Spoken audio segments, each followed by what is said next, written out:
అంత కంగారా, అంత భీతే, పదవి పోతే బతకలేమని.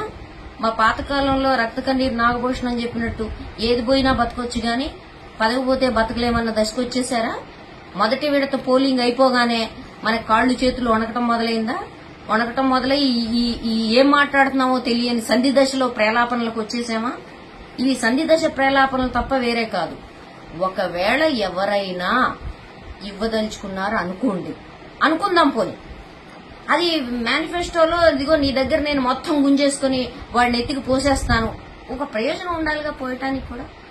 మీకు ఓ ప్రయోజనం ఉందిగా అదానీలు అంబానీలకు పోయటానికి, అట్లనే వాళ్లకు కూడా ఓ ప్రయోజనం ఉండాలిగా. వాళ్లేమో పాపం మీరు గుళ్ళు గోపురాలు తిరుగుతున్నారని వాళ్ళు గుళ్ళు గోపురాలు తిరిగి చూపిస్తున్నారు. వాళ్ళు గుళ్ళు గోపురాల వల్ల ఉపయోగం లేదని అర్థమైన తర్వాత వాళ్ళు ఇప్పుడు ఏమంటున్నారు?